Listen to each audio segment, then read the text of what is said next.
Senhor, te louvamos, agradecemos teu nome. Tu és digno, Senhor, de todo louvor, de toda adoração. Por isso estamos aqui, Deus, diante da tua presença, nessa manhã. Aqui é a sua igreja, Deus, que se faz presente. Não é igreja de tijolos, mas as almas que o Senhor mesmo resgatou com o seu próprio sangue. E nós reconhecemos, Deus, como o Senhor nos ama, como o seu amor para conosco é tão grande. E como reconhecimento disso, queremos simplesmente te adorar. Queremos ouvir a tua voz. Queremos crescer enquanto igreja, mas de acordo com o teu crescimento, de acordo com a tua visão. Por isso, Deus, nessa manhã nós queremos mais uma vez, assim como já temos sido ministrados esses dias, Senhor, queremos e pedimos em nome de Jesus que o Senhor fale conosco mais uma vez. Que não seja palavras humanas, mas que as tuas palavras venham, abram os nossos corações, possa falar ao mais profundo do nosso ser e trazer mudança de vida. É a oração que fazemos em nome de Jesus. Amém. Quero saudar os irmãos na graça e na paz de Jesus. Amém?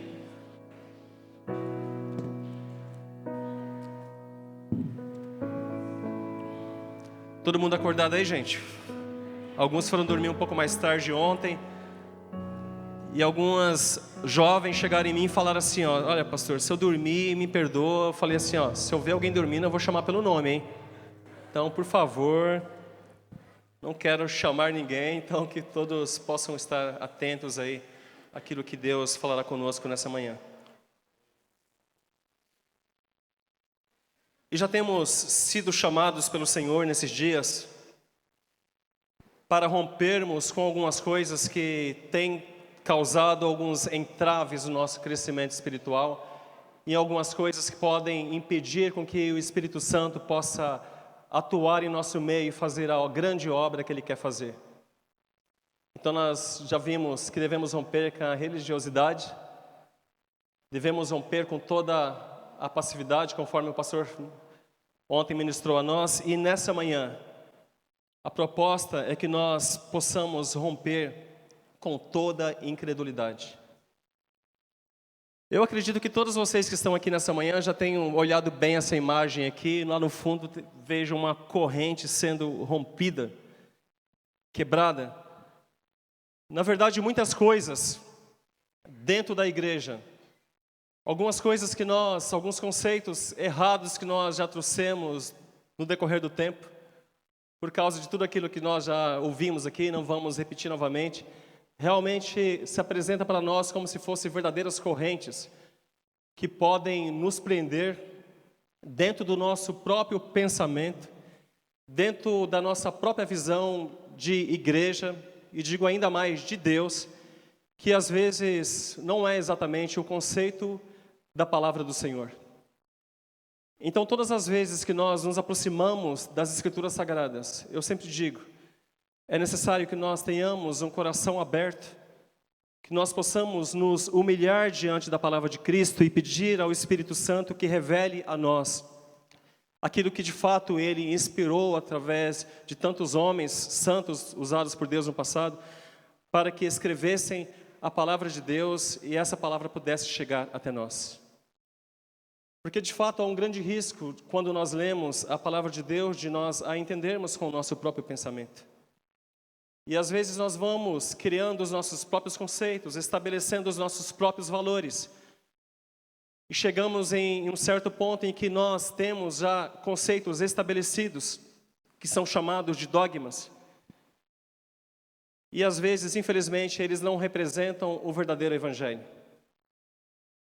Então é necessário, na verdade, uma humildade da nossa parte quando nós nos aproximamos da palavra de Deus, para estarmos sempre preparados para mudanças, para entendermos qual é a visão de Deus para as nossas vidas, qual é, de fato, o verdadeiro sentido desse evangelho que um dia chegou até nós, para que, de fato, nós, enquanto igreja, possamos fazer diferença, não só no Jaraguá, mas independentemente de onde nós estivermos. Porque embora nós estejamos aqui, muitas pessoas, na verdade, cada um de nós, onde quer que nós estivermos, seja na empresa, no serviço, em qualquer outro lugar, nós representamos ali Cristo. Não é assim que a igreja primitiva era chamada, pequenos cristos? Então, cada um de nós, onde quer que nós estamos, nós carregamos a presença de Deus. Daí a importância de nós estarmos de fato alinhados com o verdadeiro evangelho, para que esse evangelho faça diferença primeiro em nossa vida e depois, através de nós, possa mudar a vida das pessoas que nos cercam. E para isso nós precisamos estarmos abertos para, de fato, a cada dia, com humildade, se humilhar diante da presença de Deus e pedir para Ele que nos revele de fato o verdadeiro evangelho. Não os nossos conceitos, não aquilo que nós aprendemos por meio da religião, não aquilo que nós recebemos dos nossos antepassados, mas de fato o evangelho puro e verdadeiro que pode de fato mudar o nosso coração, uma mudança de dentro para fora, de maneira que esse mundo que nos cerca possa olhar para nós e perceber uma diferença e mudança, de fato, em nossas vidas. Porque, de fato, não somos pessoas naturais. Porque nós carregamos, sim, a presença de Deus. E esse evangelho, onde ele chega, ele faz com que as trevas dissipem. Porque onde a luz está, as trevas não podem estar no mesmo local. Nessa manhã, a proposta é falarmos sobre incredulidade. Eu quero convidá-los para que acompanhem a leitura do livro de Marcos, capítulo 6. Ontem, quando a Silvia citou Marcos, capítulo 7, eu falei, nossa, quase pegou meu texto, hein, Silvia? Mas tem um capítulo antes.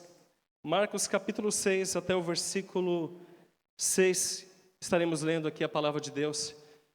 E eu peço que todos estejam atentos e que estejam com o coração aberto e receptivo para que, de fato, nós possamos entender a palavra de Deus nessa manhã, porque é o nosso objetivo. A palavra de Deus, em Marcos capítulo 6, que tem como subtítulo, um profeta sem honra, a palavra diz, Jesus saiu dali e foi para a sua cidade, acompanhado dos seus discípulos. Quando chegou o sábado, começou a ensinar na sinagoga e muitos dos que o ouviam ficavam admirados. De onde lhe vêm essas coisas? Perguntavam eles. Que sabedoria é esta que lhe foi dada? E estes milagres que ele faz? Não é este o carpinteiro, filho de Maria, irmão de Tiago, José, Judas e Simão? Não estão aqui conosco as suas irmãs? E ficavam escandalizados por causa dele. Jesus lhes disse,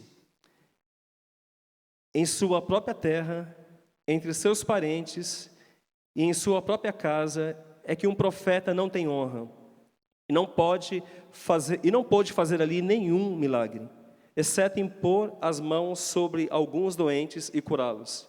E ficou admirado com a incredulidade deles. Quando eu li esse texto, algo me chamou a atenção, porque inicialmente Marcos ele começa a dizer que aquelas pessoas estavam reconhecendo os milagres que Jesus operava. Eles falavam, puxa, de onde vem essa sabedoria e esses milagres que ele está fazendo?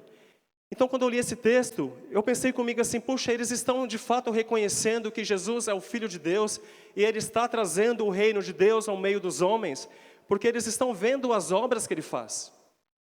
O texto fala que esse povo que está falando isso é de fato o povo de Jesus, ou seja, ali do povoado onde Jesus nasceu.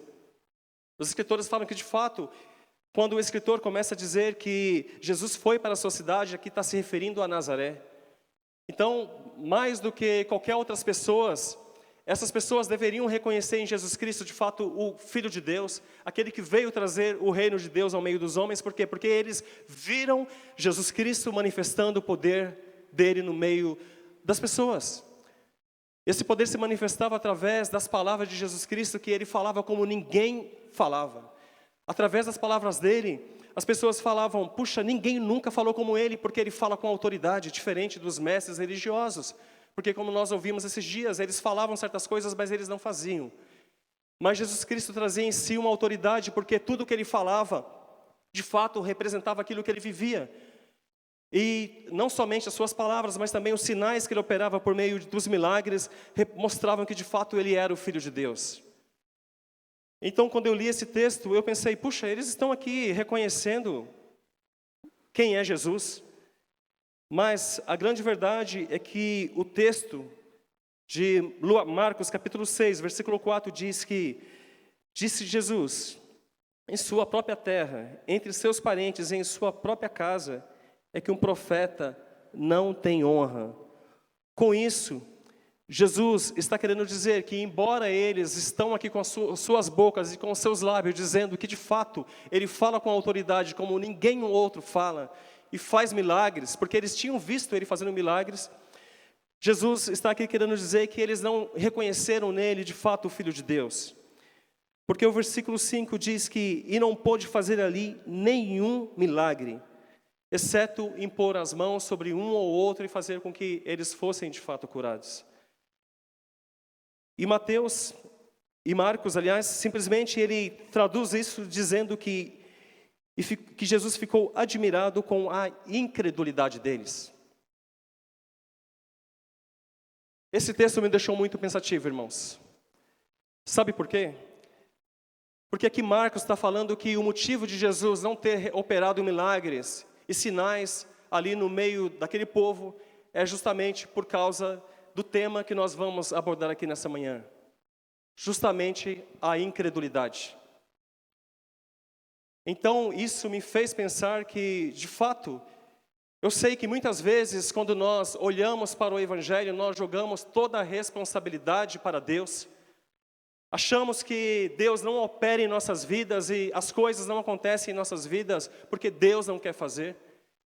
Mas o que esse texto aqui está querendo dizer e está nos chamando à responsabilidade é que, por causa da nossa incredulidade, pode ser que Deus não opere em nosso meio a obra que Ele quer realizar. Isso quer dizer que nós, enquanto seguidores de Jesus Cristo, nós, enquanto cristãos, nós temos uma responsabilidade no sentido de fazer com que o reino de Deus se manifeste no meio de nós.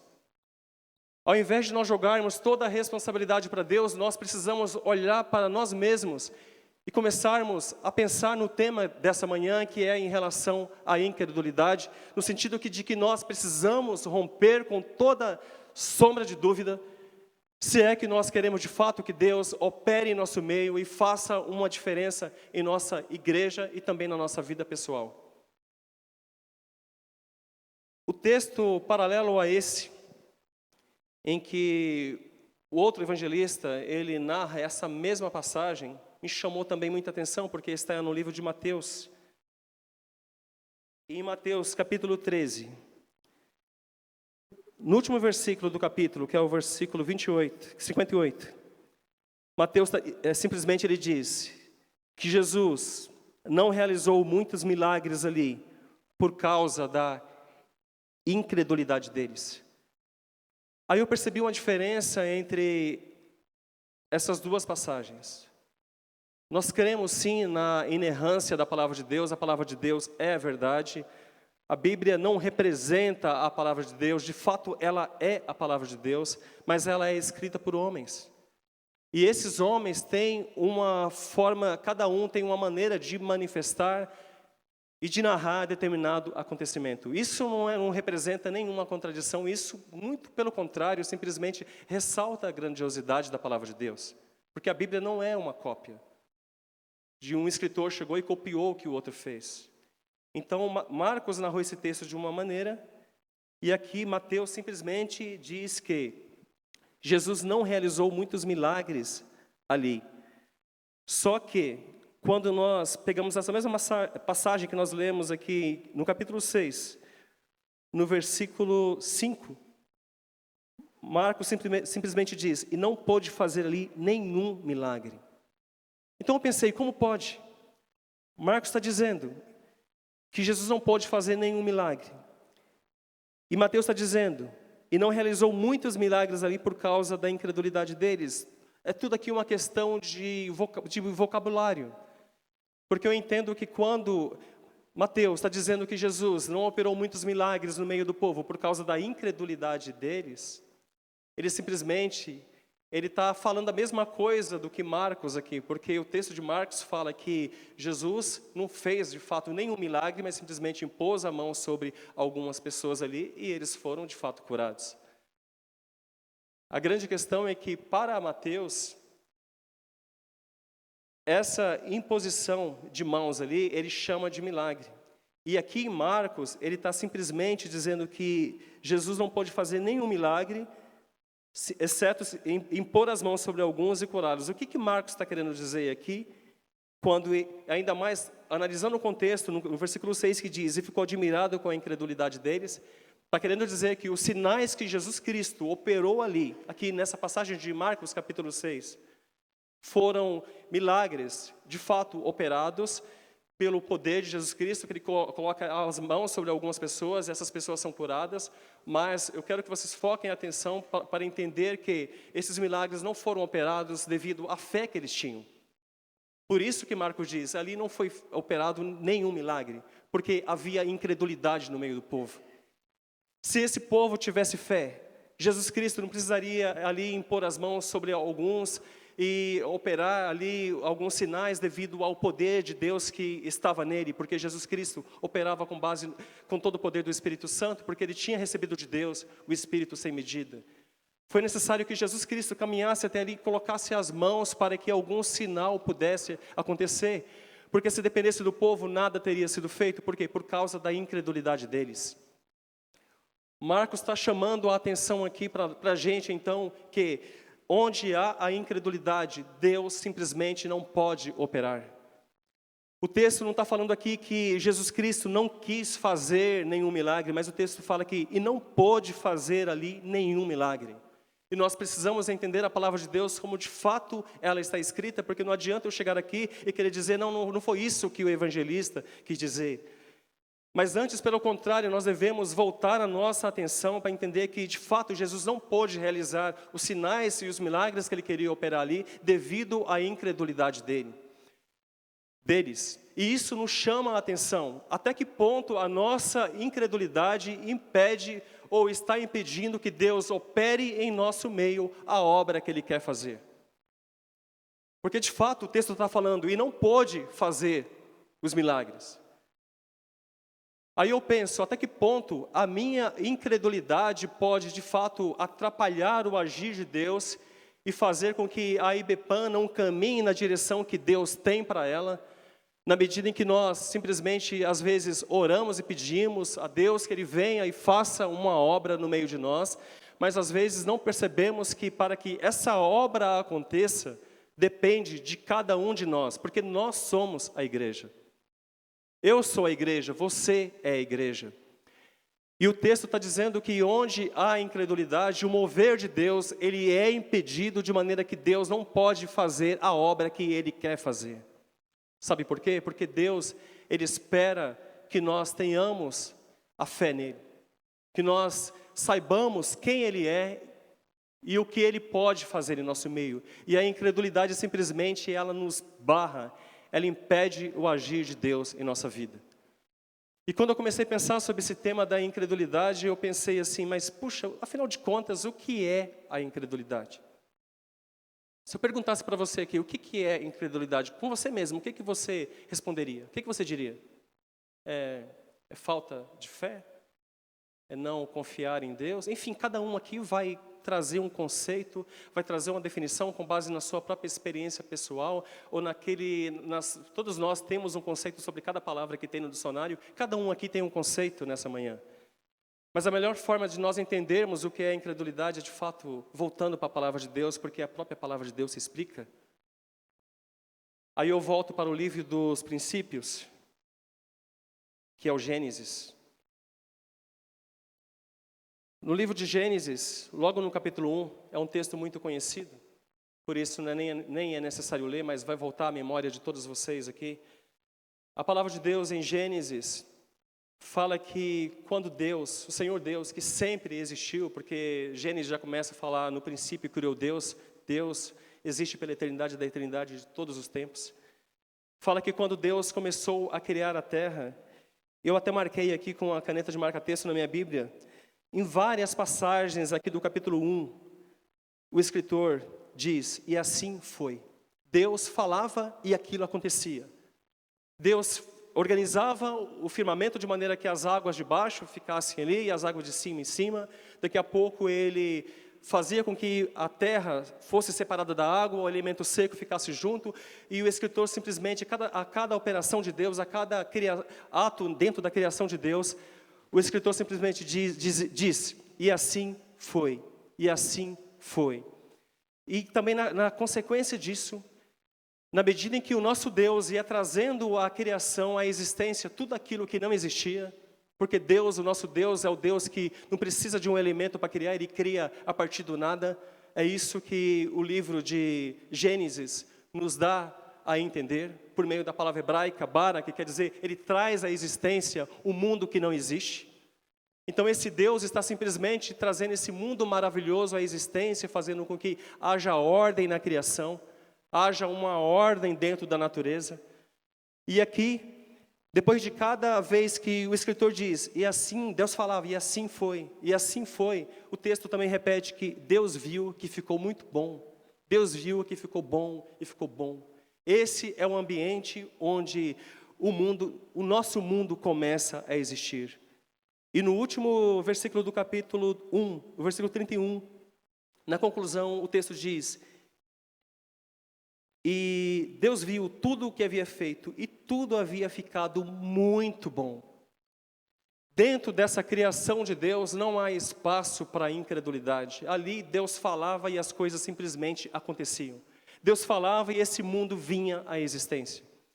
Nós, seres humanos, fomos criados dentro desse contexto. Dentro do contexto onde Deus fala e acontece.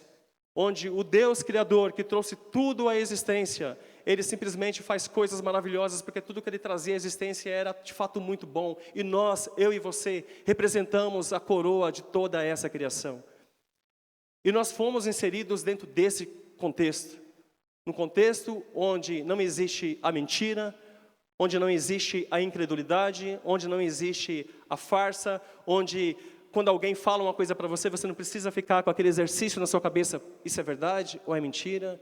Liga lá na televisão, isso é verdade ou é mentira? Não existia a mentira. O que existia era a verdade. Por isso, quando eu chamo a atenção de vocês para esse texto, é simplesmente no sentido de que eu quero que vocês entendam o que é de fato um ambiente onde a fé opera. Antes de nós falarmos em incredulidade, precisamos entender primeiramente o que é a fé. O nosso Deus simplesmente, Ele é de fato a verdadeira palavra da fé. Em João capítulo 1, logo no versículo 1 diz que no princípio era o verbo estava com Deus e o verbo era Deus. Nós sabemos que o verbo de fato, esse logos era de fato o nosso Senhor Jesus Cristo. Jesus Cristo representa de fato a verdadeira palavra da fé. Em Jesus não há dúvidas. Por isso que se diz que nele estão o sim para todas as promessas de Deus. Quando nós nos aproximamos da palavra de Deus, nós precisamos de fato, como eu falei no começo, pensar em mudar um pouco os nossos conceitos. Sabe por quê? Porque nós, em nós mesmos, somos cheios de dúvidas. Nós temos muitos questionamentos sobre muitas coisas, dúvidas sobre o que eu vou fazer amanhã, o que eu vou estudar, como eu vou pagar aquela... Enfim, nós temos um monte de dúvidas. Mas quando nós nos aproximamos de Deus, nós devemos entender que Ele é o Deus da certeza. Ele é o Deus da fé. E dentro desse contexto onde nós fomos inseridos, ou nós fomos criados para vivermos na dependência desse Deus. Nós, enquanto seres humanos, não temos direito de duvidarmos das palavras de Deus que chegam até nós. A palavra fala que quando Deus criou o ser humano, isso está no versículo 9 do capítulo 2, a palavra fala que, então o Senhor Deus fez nascer do solo todo tipo de árvores agradáveis aos olhos e boas para alimento. E no meio do jardim estavam a árvore da vida e a árvore do conhecimento do bem e do mal. Ou seja, Deus cria aquele jardim, coloca o ser humano ali para lavrar e cuidar. E bem no meio do jardim tem duas árvores, né? Uma árvore da vida e uma árvore do conhecimento do bem e do mal. Essa passagem aqui, para mim, ela tem um sentido assim, fazendo aqui apenas um parênteses. Quando eu fui passar fazer o concílio, sabe que as pessoas ficam bem nervosas, né, pastor? Aí ali no concílio perguntaram para o rapaz, quantas árvores tinha no jardim? Ele estava tão nervoso que ele falou, tinha 2 árvores da vida. Aí ele quis mudar de assunto ali, mas não, candidato, fale-me mais sobre isso. Então, sempre quando eu leio essa passagem aqui, eu fico pensando eu lembro disso. Mas a grande verdade é que no meio do jardim havia 2 árvores, uma árvore da vida e uma árvore do conhecimento do mal. O versículo 16, a palavra fala que o Senhor disse para o homem, coma livremente de qualquer árvore do jardim, mas não coma da árvore do conhecimento do bem e do mal, porque no dia em que dela comer, certamente você morrerá. Vamos pensar um pouco aqui? Eu falei para vocês que o ser humano foi criado num ambiente, num contexto em que Deus simplesmente falava e tudo aquilo que Ele falava vinha à existência. Havia alguma razão para o ser humano duvidar de Deus? Achar que aquilo que Deus disse não era verdade? Deus já havia falado que no dia em que comesse ali daquela fruta, simplesmente eles morreriam. Não havia razão para o ser humano simplesmente duvidar de Deus. Mas o capítulo 3, logo no versículo 1, a serpente se aproxima ali do ser humano e diz, foi isso mesmo que Deus disse? Não coma de nenhum fruto das árvores que estão ali. Nós conhecemos muito bem essas passagens, não é verdade? Ali, a partir dali, o ser humano começa a pensar. Adão e Eva, eles começam a pensar, não, Deus falou que pode comer sim das árvores, apenas de uma a gente não pode comer, porque no dia que a gente comer, a gente vai morrer. Aí a serpente no versículo 4 diz, certamente não morrerão. Aqui pela primeira vez na história da humanidade, a palavra de Deus é colocada em dúvida. Aqui o ser humano, ele tem diante dele simplesmente uma escolha. Ele pode escolher confiar na palavra de Deus e crer que aquilo que Deus disse de fato era verdade e iria acontecer, ou simplesmente ouvir a mentira. Aqui a verdade e a mentira estão diante do ser humano. A verdade representa aquilo que Deus fala. A mentira representa o contrário daquilo que Deus diz. Vocês não vão morrer. Vocês podem comer, vocês não vão morrer. A partir dali nós já conhecemos toda a história. Eu volto para vocês aqui para o livro de Gênesis, para que vocês possam um pouco aqui pensar nesse assunto e entender que a incredulidade não é simplesmente fazer o contrário daquilo que Deus diz.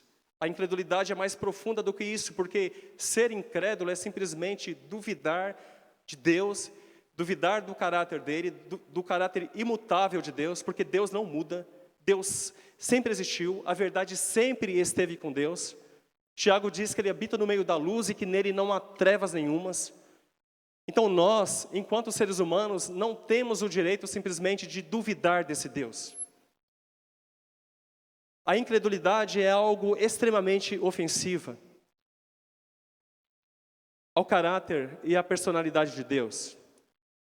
Porque quando nós duvidamos da palavra dele, quando nós somos incrédulos, é como se nós estivéssemos dizendo que a serpente está falando a verdade, ou como se nós lançássemos dúvidas sobre Deus, pensando que Deus não tem a capacidade de fazer aquilo que Ele disse que ia fazer.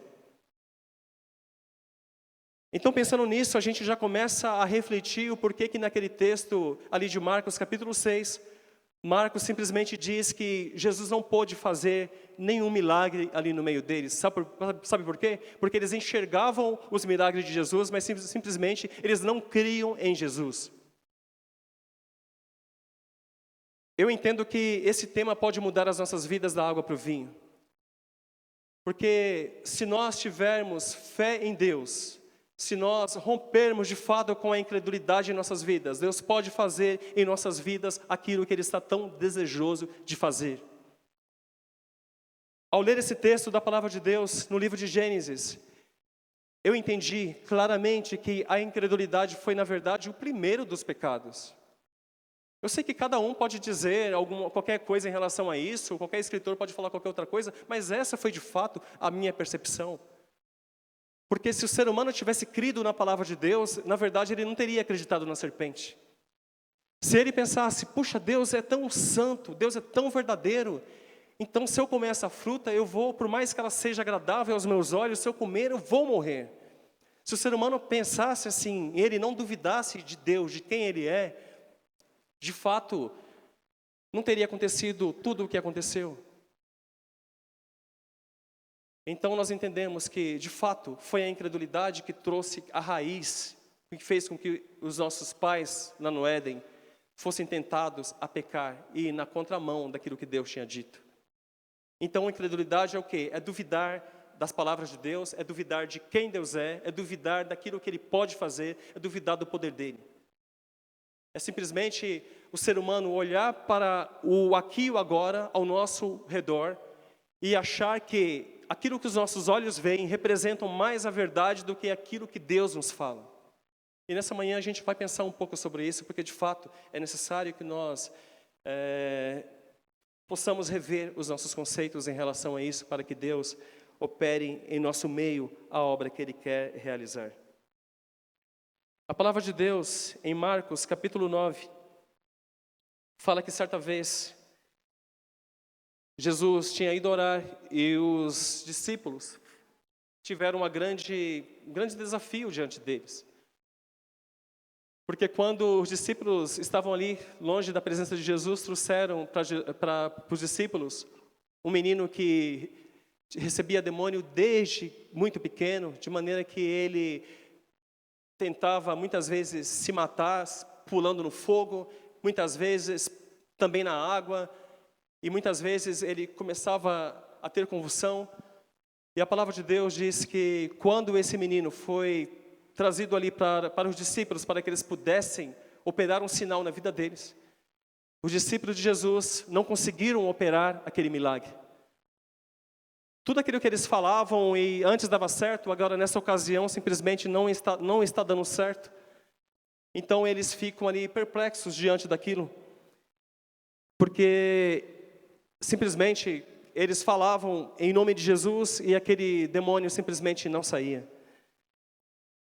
Quando Jesus chega e ele fica sabendo o que está acontecendo ali, o pai daquele menino fala para Jesus a situação que desde aquele muito pequeno ele recebia espíritos e ele tentava se matar, e que os próprios discípulos tentavam, usando aqui as próprias palavras do pai, ele diz, pedia aos seus discípulos que expulsassem o espírito, mas eles não conseguiram. Isso está no capítulo 9, no versículo 18. Eles não conseguiram. E qual foi a resposta de Jesus?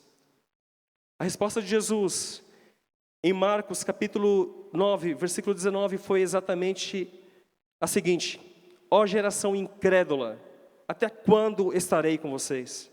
Até quando terei que suportá-los? Tragam-me o menino.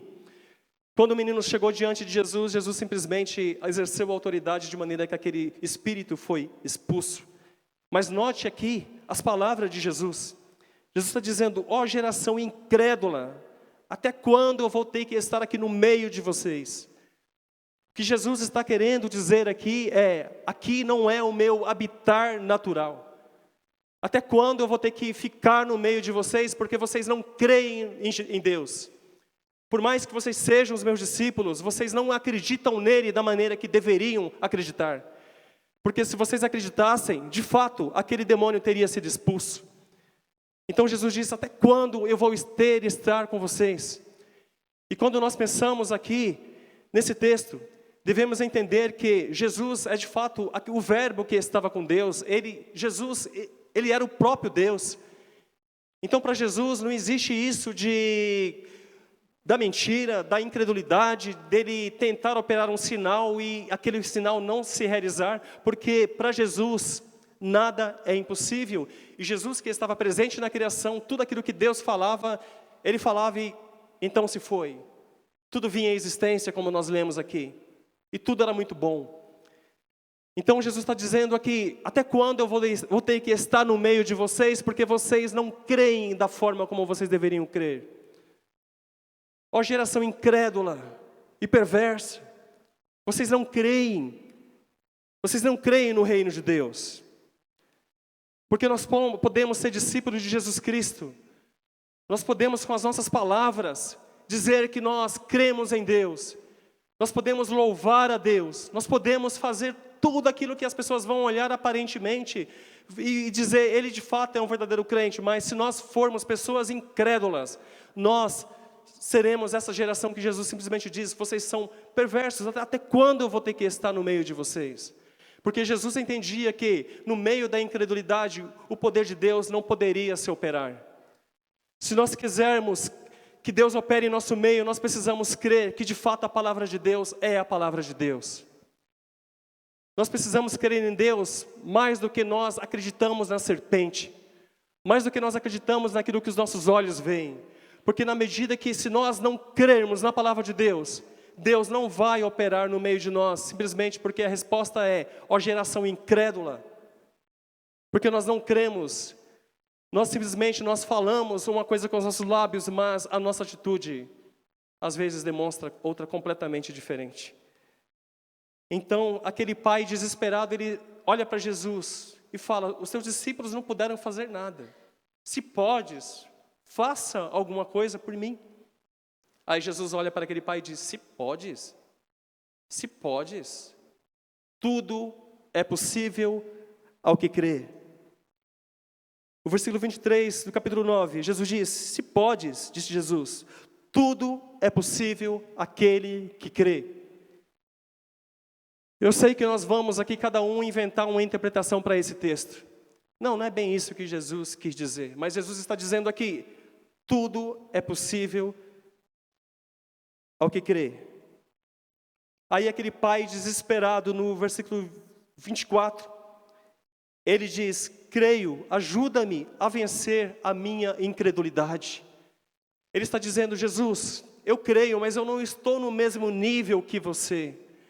Eu entendo que você trouxe o reino de Deus para o meio dos homens, mas eu não estou no mesmo patamar que você está. Eu creio, ajuda a minha incredulidade, porque eu quero estar no mesmo nível de fé que você, para saber que de fato para Deus nada é impossível, e que Deus pode de fato operar nesse tempo presente aqui, de maneira que o reino de Deus no meio dos homens, de fato faça uma mudança e uma diferença em nossas vidas.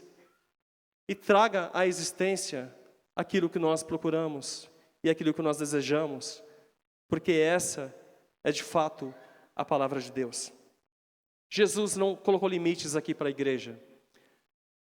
Jesus está dizendo que se nós deixarmos a nossa incredulidade, nós podemos estar abertos para a grande obra que o reino de Deus fará no meio de nós. Mas Jesus deu um alerta para os discípulos no versículo 29 do capítulo 9. Quando os discípulos quiseram de fato entender o porquê que eles não conseguiram expulsar aquele demônio, Jesus simplesmente disse, ele respondeu, essa espécie de demônio só sai pela oração e pelo jejum. De fato, nós sempre dizemos que o jejum não muda a nós, o jejum não muda a Deus, de fato ele muda a nós mesmos. Jesus está dizendo que se nós cristãos pararmos de brincar, se nós quisermos de fato subir para um nível de fé em que o poder de Deus se opere no meio de nós, nós precisamos entender que às vezes vai ser necessário nós, além de orarmos, porque sequer isso nós conseguimos fazer, nós precisamos também jejuar, porque são rotinas, fazeres espirituais que vão nos levar para um nível um pouco acima na nossa vida cristã, de maneira que algumas coisas que pareciam impossíveis começam a acontecer em nossa vida. E quando eu digo isso é que existem muitos demônios. Não sei quantos de vocês aqui já tiveram experiências em expulsar demônio. Tem muitos demônios que você chega ali, fala em nome de Jesus, sai, o demônio parte em retirada. Fácil. São aqueles demônios os mais ralezinhos lá na cadeia satânica. Eles saem fácil. Mas Jesus está dizendo para os discípulos, vocês estão muito acostumados aqui a operar sinais em meu nome, então quem faz o milagre na verdade não é o discípulo, mas é o nome de Jesus. Mas Jesus está dizendo, se vocês não começarem de fato a orar, se vocês não jejuarem, vocês não vão subir para um nível de fé em que o poder de Deus vai operar através de vocês, de maneira que vocês consigam também, nessas situações, fazer com que o reino de Deus se manifeste e derrube as barreiras que aparecem diante de vocês. Então eu penso que, às vezes, as barreiras não caem diante de nós, sabe por quê? Porque nós simplesmente não oramos, nós não jejuamos, nós não buscamos a Deus da maneira como nós devemos buscar. E pior ainda, conforme o tempo vai passando, correntes teológicas vão surgindo de maneira em que as pessoas já começam a falar, não, Deus já cessou, Ele não atua mais, Deus já não opera mais como antigamente. Isso é pior do que dizer que Deus não pode fazer. Isso é o ouvir de fato a serpente. Porque se nós quisermos achar uma resposta para os nossos problemas, se nós quisermos achar uma solução para a nossa vida, o problema de fato não está em Deus. Está em nós. Está no tanto em que a gente busca, no tanto que a gente ora, no tanto que a gente jejua, no tanto que a gente crê. Se Deus não se manifesta no meio de nós, a culpa não é dele, a culpa é nossa. Mas agora eu quero citar para vocês alguns exemplos de pessoas que não creram no Senhor como deveriam crer. Eu vou falar rapidamente porque o tempo de fato ele passa muito rápido. Uma passagem em Números capítulo 13, logo no versículo 31, quando os espias foram ali vigiar aquela terra, lembram que Josué enviou alguns espias para verem aquela terra e ver se era possível eles conquistarem. Ali, quando os espias voltam, eles simplesmente dizem assim, ó, não podemos atacar aquele povo, é mais forte do que nós. Esses espias, eles estão simplesmente olhando para a situação de acordo com aquilo que os seus próprios olhos veem. Eles chegam lá, eles conseguem olhar pessoas gigantes. Eles olham de acordo com a possibilidade humana, ele fala assim, ó, eu não vou conseguir porque eles são gigantes, eles são guerreiros, eles são mais fortes do que nós. Todas as vezes que nós, ao invés de olharmos para a palavra de Deus, mas quando a gente olha para a circunstância, na verdade a gente perde o foco e a incredulidade toma conta de nós. Aí eu peço que vocês voltem a atenção mais uma vez para o Gênesis, e de todas as vezes que, ao invés de crer na palavra de Deus, como esses espias, eles olham para as circunstâncias, eles estão dizendo simplesmente que Deus não é quem Ele diz ser, e que Ele não pode fazer aquilo que Ele diz que pode fazer. É uma certa forma de ouvir a serpente, porque a serpente coloca em descrédito a palavra de Deus.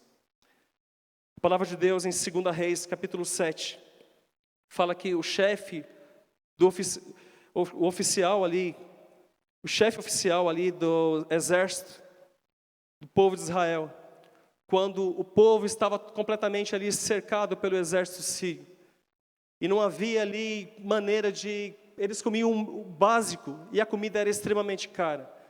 A palavra de Deus, esse texto, diz que a palavra de Deus veio pela boca do profeta Eliseu, dizendo, logo no versículo 1 do capítulo 7 de 2 Reis, amanhã, por volta dessa hora, na porta de Samaria, tanto uma medida de farinha como 2 medidas de cevada serão vendidas por uma peça de prata. Aqui, o profeta está dizendo que no outro dia haveria uma provisão abundante. Eu sei que lendo assim pela primeira vez é difícil às vezes entender exatamente o que o texto quer dizer, mas o que o profeta está dizendo aqui é que havia sim um momento de escassez, mas pela palavra de Deus, o profeta está sendo usado por Deus aqui para dizer que amanhã haveria fartura sobrenatural no meio do povo.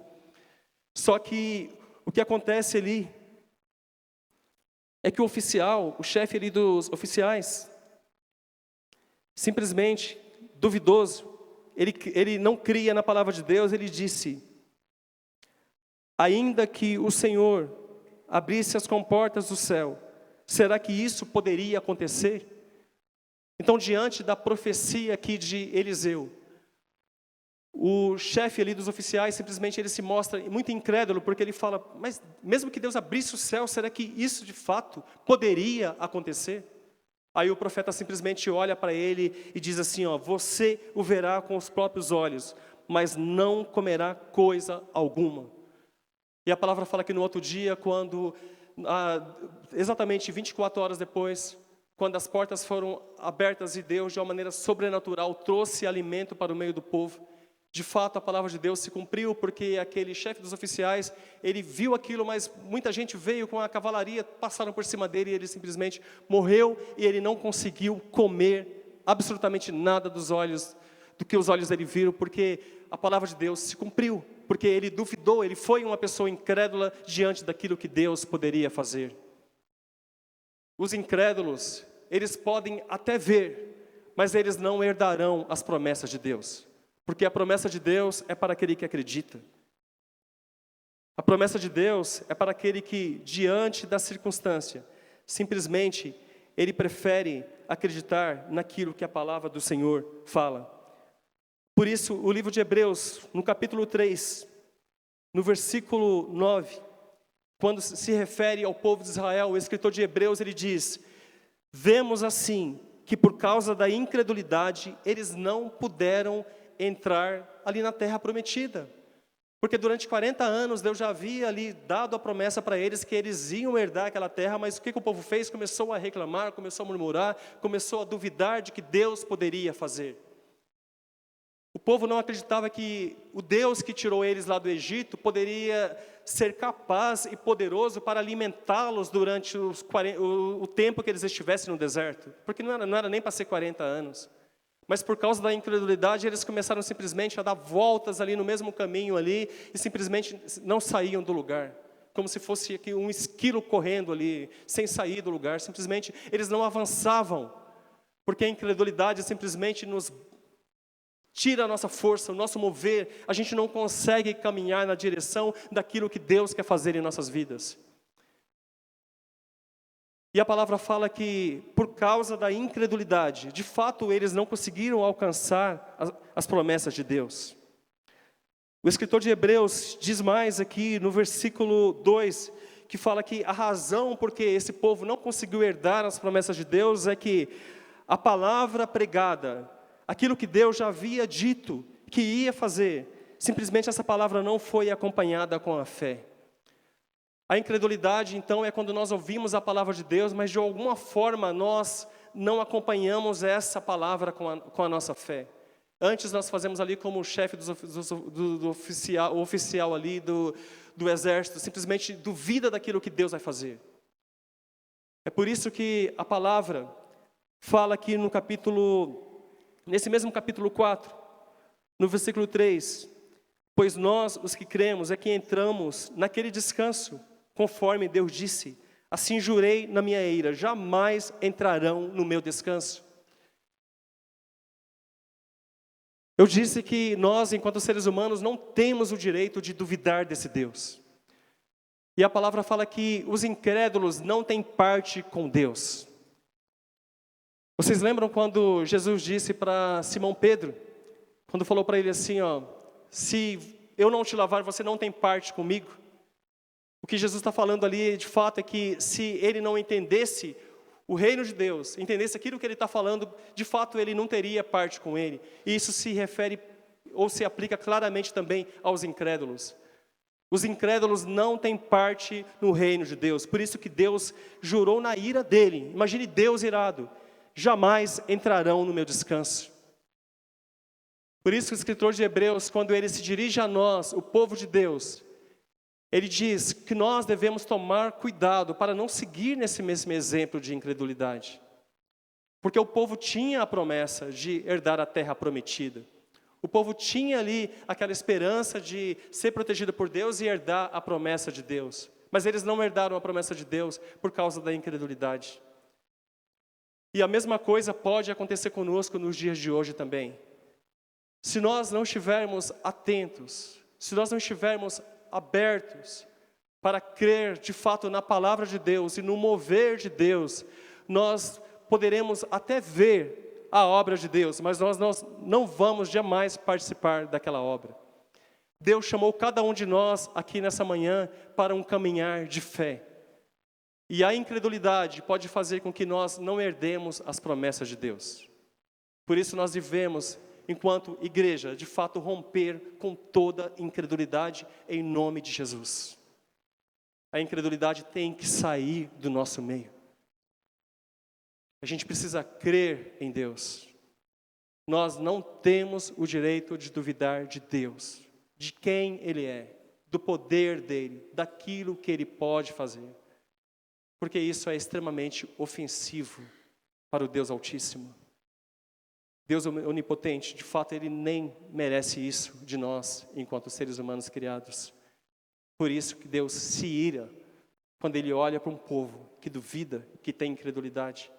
E Deus fala, quem tiver incredulidade não vai herdar as promessas. E se nós, enquanto cristãos, não trilharmos nesse caminho, não seguirmos um caminhar de fé, nós não herdaremos as promessas de Deus. E isso se refere também àquilo que Deus tem planejado para aqueles que creem. Porque é certo que aqueles que entrarão no céu, aqueles que experimentarão a eternidade ao lado de Deus, são pessoas que creem. E não pessoas que vivem na incredulidade e na dúvida.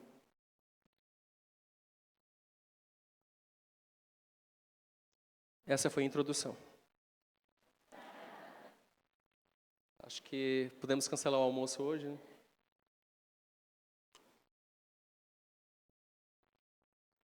Eu quero falar um pouco agora, rapidamente, antes que alguém durma. Eu já vim sem óculos para não ver ninguém dormindo, por isso que eu já não estou vendo ninguém dormindo. E me falaram também que eu falo melhor quando eu estou sem óculos. Então já não uso mais, né? Não vamos pensar só na questão da incredulidade. Eu quero pensar um pouco com vocês agora, rapidamente, na questão da fé. Eu sei que nós já falamos isso de uma maneira geral.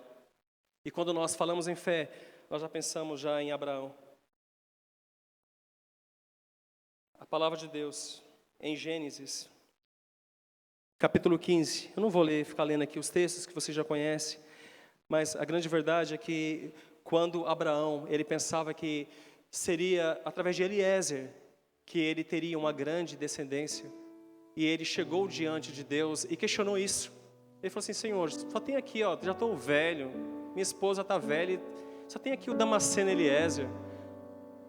Aí a palavra de Deus veio para ele dizendo que alguém que nasceria dele seria o filho através do qual haveria uma grande descendência.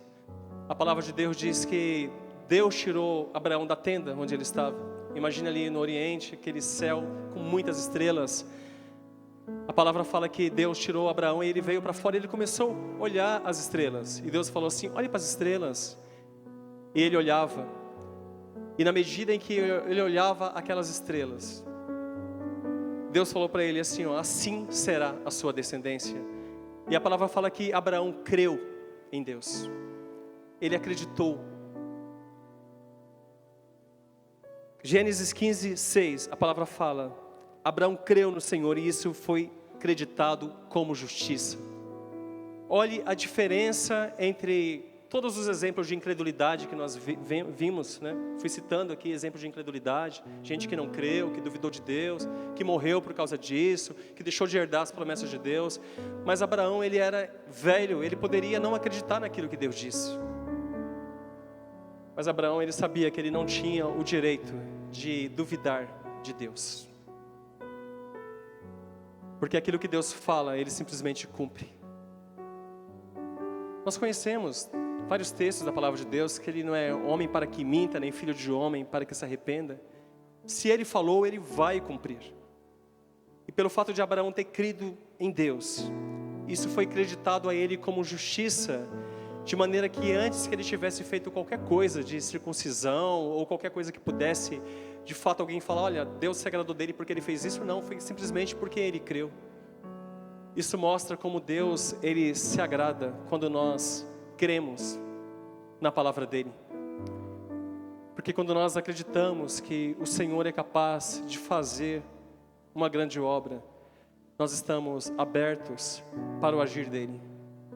Porque porque nós estamos já alinhados com Ele, na medida que nós, entrando no reino dEle, sabemos que Ele é poderoso para fazer de fato aquilo que Ele fala. Tem uma passagem de fé também que eu gosto muito, que fica no livro de Lucas, aliás, capítulo 5. Logo no versículo 5, Simão Pedro, depois de ter ficado a noite inteira pescando. Vocês lembram dessa passagem? Tentou a noite inteira pescar, não conseguiu pescar nada.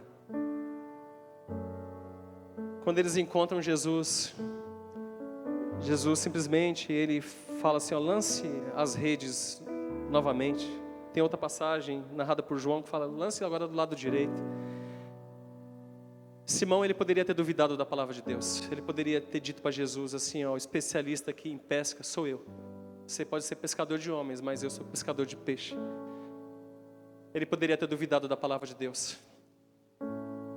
Mas Simão, ele fala uma coisa que nos anima muito e nos faz crescer espiritualmente. Ele diz, mestre, esforçamos a noite inteira e não pegamos nada.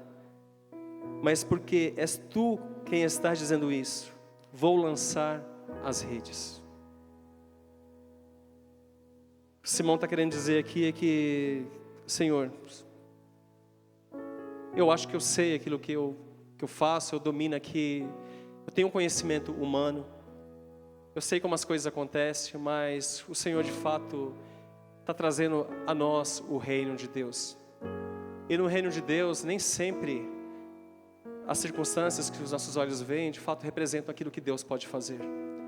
Simão resolveu acreditar além das circunstâncias, ele creu nas palavras de Jesus Cristo. E isso é totalmente o contrário da incredulidade. Porque a incredulidade, pode ser que a pessoa esteja num paraíso, como Adão e Eva estavam. Pode ser que a pessoa esteja lá no deserto sendo suprida por Deus. Deus está mandando o maná, está mandando ali o alimento, tudo que eles precisavam. Deus está mandando para eles ali. Mas percebemos que na verdade é um estado de espírito. Não depende da circunstância. Pode ser que a pessoa esteja no paraíso, mas a incredulidade esteja dentro dela. Mas o contrário também é verdade. Você pode estar no meio da tribulação, no meio de lutas. As pessoas não estão vendo solução, mas se você tiver a fé, se você acreditar que o seu Deus, o Deus que chama à existência as coisas que não existem, como se já existissem, porque Ele tem o poder para trazer à existência as coisas que não existem. Quando nós cremos assim, quando nós ousamos a crer além daquilo que os nossos olhos veem, e nós dizemos, Senhor, eu não sei como as coisas vão acontecer. Eu digo para vocês por experiência própria, em minha vida muitas vezes, eu não vi a solução. Eu achava que seria muito difícil alguma coisa acontecer. Mas quando a gente coloca a nossa fé em Deus, a gente acredita, Deus é poderoso para fazer com que a solução venha de onde você não sabe que vai vir. Davi dizia, eleva os meus olhos para os montes, né? De onde me virá o socorro? Nosso socorro enquanto cristãos sempre virá do Senhor, que fez os céus e a terra. Então nós, enquanto povo de Deus, igreja, nós somos chamados para enxergar além das circunstâncias. Eu sei que nós somos tentados assim como aquele pai ali, né, daquele jovem epilético, somos tentados a olhar para o aqui e para o agora, a sermos dominados pelas circunstâncias, por aquilo que os nossos olhos veem. Nós crescemos ouvindo pessoas que duvidam, pessoas que não creem, pessoas pessimistas. Nós somos chamados para termos uma fé viva nesse Deus, para crermos que essa palavra de Deus, de fato, ela pode se tornar realidade em nossas vidas. Se a gente crer, se a gente saber que esse Deus, de fato, Ele vai honrar a palavra dEle, e que Ele não está disposto a voltar atrás naquilo que Ele diz. Aquilo que Ele disse, Ele vai cumprir. Se a gente crer, se a gente acreditar, Se a gente não fizer, se a gente fizer diferente do povo de Israel, ousar confiar no Senhor, eu tenho certeza que Deus fará uma grande obra na vida da igreja, mas na sua vida individualmente. Do que você tem duvidado de Deus? O que você acha que é difícil Deus fazer na tua vida? É difícil? Você acha que não dá para acontecer? Tudo é possível aquele que crê. É aquilo que Jesus diz, porque para Ele não existe impossível. O impossível está na nossa dimensão. Jesus Cristo, Ele é da dimensão de Deus, e na dimensão de Deus, Deus pode fazer coisas que a gente não sabe de onde ou como vai acontecer, simplesmente vai acontecer. A gente precisa crer. Vamos orar?